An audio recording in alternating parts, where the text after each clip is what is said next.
All right, the man of the hour, Juan Gonzalez, your NXR Heartland champion, wins here in, I guess you could call it part two of what it was last year. Yeah. Obviously with Yukon on the upper hand. You know, how many times did you watch that race from last year? Because Manny Putt said he watched it 10 times watching that race. Honestly, I can't even count. Like, it's always what I've been thinking about since last cross season, and just watching that race over and over again. Seeing how it went. Years before that, I kind of knew what I had to do this time around. So, it's all about staying patient and having that confidence to really kick it in at the end. Did you watch it again before this race today? Yeah. And what was kind of going through your head? It's like, all right, I know where the spots are on this course. I've ran here before. Like, this is where I'm going to make my move right here instead of what I did last year. Yeah, it's coming down the home stretch. I saw Manny in front of me. Great athlete. He's awesome.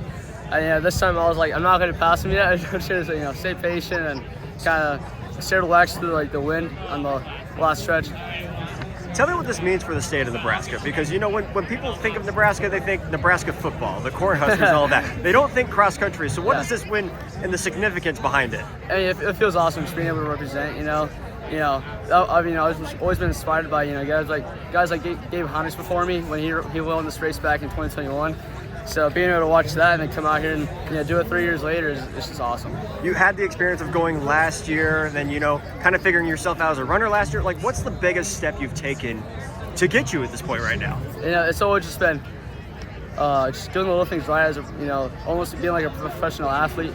Outside of just running and just keeping a positive mindset and just having my amazing teammates and coaches, family to just boost me throughout everything, and they'll always just keep me elevated.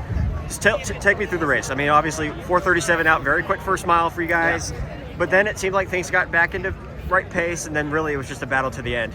I knew I had to get out quick off the line and really just get into that front pack. I didn't want to waste any time, being having to work my way up like last year. So I just got up to the front and then just sat behind and kind of just enjoyed the ride until the last 400. I mean, how fun was that last 100 meters? Yeah, that was awesome. It was painful, but it was great. Was it kind of a blur or just like a little bit with all the noise? It was insane. Once I move into first place, it was just straight just loud noises. I couldn't hear anything. So the hard part's over. You're going to Portland again. How does that feel for you? It's awesome. All the work I've done, leading up to this cross season, it's all just added up, and I can see it kind of starting to shape up on races like these, and now I just have so much confidence going into the nationals and my other races. But you got a taste of it last year, but this year it seems different. You won a national title. You're on the cusp. What do you think it would take? Because it's really anybody's game this year to win a national title. Yeah, I mean, there's so many kids in the nation right now that have that capability, and watching how other guys do at Woodbridge and stuff like that.